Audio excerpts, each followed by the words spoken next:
If you want to see how I created this DIY designer inspired sweatshirt with the Cricut and infusible ink, then keep on watching.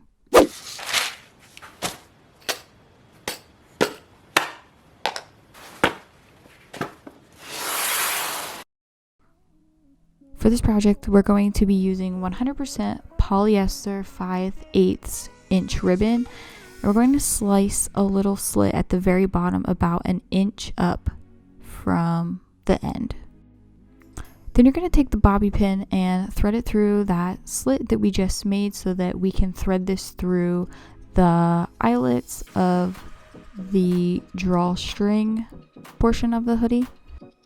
And the hoodie that I got did have little threads at the very top to keep the string attached, so I just took little scissors and cut the threads very carefully.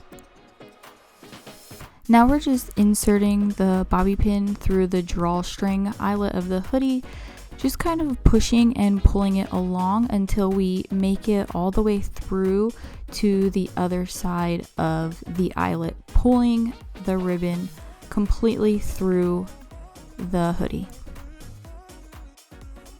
It does kind of help if you bunch the material together while pushing the bobby pin through and then pulling the hoodie material.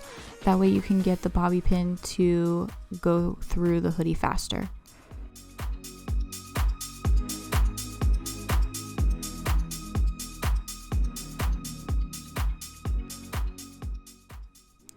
And once the bobby pin makes it to the other end, you're just going to pull it through and pull the ribbon to your desired length. Don't forget to leave about an inch so that we can add the shoelace clasp at the very end.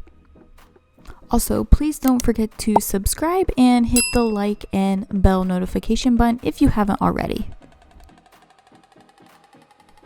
And I did want to mention again, because we are using the infusible ink, you are going to want to use a high percentage polyester ribbon.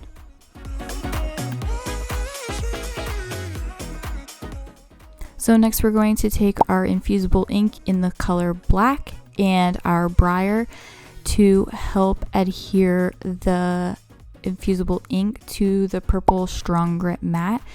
And we do this because we don't want to touch the infusible ink too much, because the oils from our fingers could transfer to the infusible ink transfer sheet and disrupt some of the color distribution.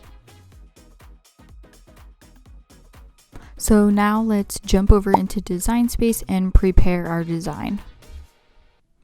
Since I'm using some leftover scraps for this project, I'm going to be using the snap mat feature in Design Space.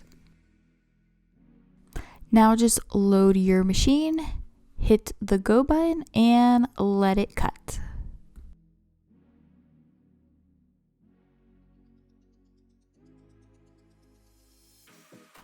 Once your cut is complete, you're just going to eject it from your machine.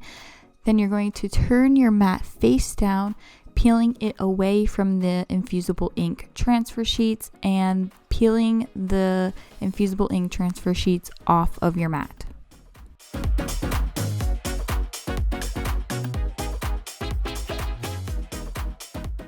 Now, to make things a little bit easier, I'm just taking some scissors and cutting our transfer sheet into smaller pieces to work with when we go to press this onto the ribbon.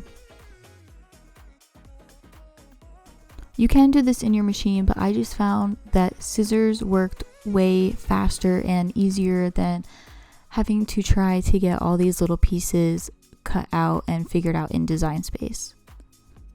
And don't worry if your pieces aren't cut perfectly, because we're going to be weeding out the negative space anyways. Before I begin to weed, I'm just going to take my brayer tool and varnish it over some of the letters to ensure that once I do weed, they will stay sticking down to the carrier sheet. And it helps to weed out the middles of letters before you begin to peel and weed out the negative space. The infusible ink transfer sheets are fairly easy to weed.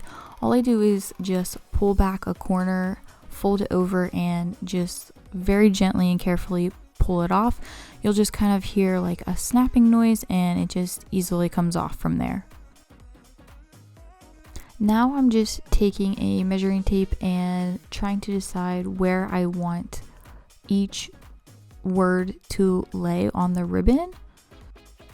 I found that about 2.5 inches all the way up was a pretty good placement and spacing.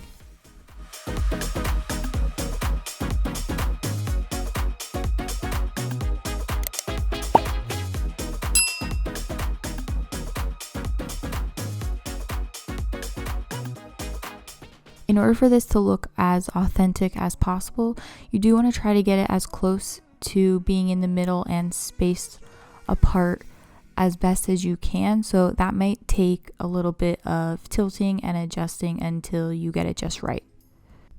It helps if you hold the ribbon up through the light as well so that you can get a better representation of what it's going to look like once it's pressed.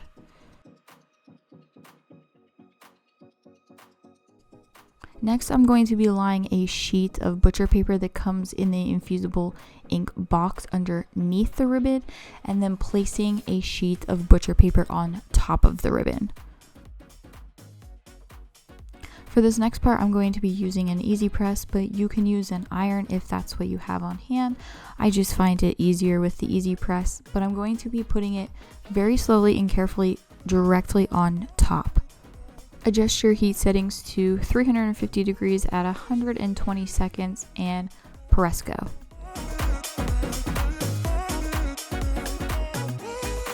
Now that the press is complete, you're going to very carefully pull it directly up and off with very little movement as possible. Once the ink has cooled, you're going to slowly peel away the carrier sheet off of the ribbon. And I had to take a quick TikTok intermission, so if you're not following me already on TikTok, I would love to have you follow me over there. Now you're going to tie a knot at the very end of the ribbon and stuff it into the shoelace clamp so that it gives it something to hold on to and the ribbon doesn't slip out of the clasp.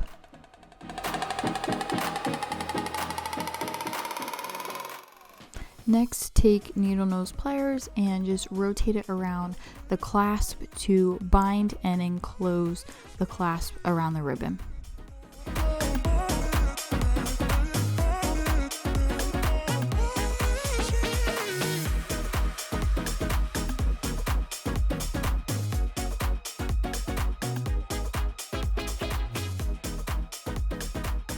And you should have something like this.